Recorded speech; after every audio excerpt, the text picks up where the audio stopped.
This is the Knicks off-season special presented by Smirnoff Ice. Please drink Smirnoff Ice, red, white, and berry responsibly. Happy summer, everybody. Great to have you with us from our Delta MSG studios. Bill Pidto along with Monica McNutt, Alan Hahn, Wally Zerbiak. Wally won't stop talking about his golf game. Thank heavens we can now talk about basketball. Still talking about the Nuggets, by the way. I haven't let that one go yet. We can only imagine who's going to win the NBA championship next year, because when Wally says it's going to happen, it happens. Of course, the Knicks' big news here is the reported signing of Dante DiVincenzo. He has been very effective off the bench, comes over from the Warriors. Wally, what will he add to this team once this becomes official? I think it's a great addition to this team. We all know Tom Thibodeau loves to run pick and roll with his playmakers and his guards. You're adding another guy that has those point guard skills, along with a very capable three-point shooter, shot 40% from three last year. So I think this addition just strengthens the backcourt, strengthens the playmaking ability of this New York Knicks team. You have Quickly, Brunson, and now DiVincenzo that can all handle the point guard duties. I think it's an outstanding signing. He's a guy that's played for winners. He was a champion with the Milwaukee Bucks. He was very effective with the Golden State Warriors last year in big games. We all saw him doing that, and I think this is a great addition for this New York Knicks team. It fits the V's up for victory, the Villanova V's coming to the New York Knicks. Yeah. More Villanova guys. You can't have enough of those. Sorry, Monica. I know. My boy of blood. Georgetown graduate. All right. That hurts Monica. All right. But that is something that you can't overlook, just the winning pedigree. He won in high school. He won twice in college. He was on the Bucks championship team. Remember, he started for that Bucks championship team in 2021, got injured in the first round of that playoff run that they went on, but still was a key piece of that team. So, Monica, you're also bringing in a winner, not just a versatile player, but another guy who's got a winning pedigree. Absolutely, and you mentioned starting for that Bucks squad. I mean, every game that he played in that regular season in 2021-22, he started, or 20-21, right? I think, though, the other piece to this is the camaraderie that he already has with the guys that are here. And as much as we joke about that Villanova connection, you cannot deny that that program puts out guys that are prepared to be professional athletes. And since he already now has the opportunity to play with his teammate, roommate, and Jalen Brunson, obviously the connections to Josh Hart, he comes in my mind, sort of already invested, potentially. So I'm excited about that. Yeah. All right, so Brunson and DiVincenzo were on both Villanova teams that won titles in 16 and 18. Hart was on the team that won the title in 16. Brunson's reaction to the reported signing of DiVincenzo. Alan, who? Yeah, with the eye roll. Another Villanova guy, another teammate, but also somebody that when Dante DiVincenzo came into Villanova, Brunson, that was like kind of his rookie, right? They were roommates, they were together all around everywhere. And Dante, remember, he was called the Michael Jordan of Delaware, right? Because he was such a great player in that small state. Everybody knew him everywhere he went. Then he goes to Villanova, and who's that guy? That's what he became, because he's next to Jalen Brunson, who at Villanova was the man.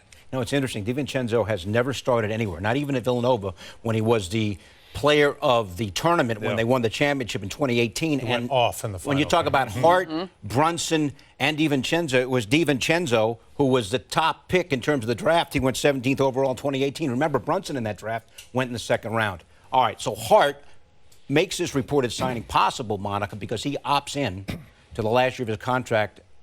If he opted out, it would have cost the Knicks more money. Now, as it is, Hart can sign in August potentially for $81 million over 4 years, but he opts in to take less money. You guys remember when Josh Hart got here last season, and we talked about it feeling as if he had been here already, as if he was tenured with this organization, and the pride that he came in talking about joining this organization? That, to me, was also demonstrated in his decision to opt in so that this team could continue to go and build. As we just take a look back at some of the things we loved from Josh Hart this past season, his heart, literally, and his willingness to make whatever play is necessary is absolutely undeniable. We know about him as a defender. He's obviously a terrific rebounder, one of the best at his size in the entire league, and he just played with so much energy and really got to the team at just the right time, and certainly was a part of the playoff run. Motor, Monica, right? Like, motor was really what it was about with him when he would come into the game. I just remember that first game he played, and everybody was asking right after the trade, and Tom Thibodeau was like, well, we're going to ease him in. We got to see where we can put him in. And he played 26 minutes that night and just like became. 4 threes, yeah. Yeah, it was amazing. And he shot very well from three in the regular season. Now in the playoffs, the numbers dipped a little bit, but still, his impact was immediate. The fit, like you said, Monica, was so comfortable. His numbers didn't change in the playoffs and the regular season. 10 points a game, 7 rebounds a game.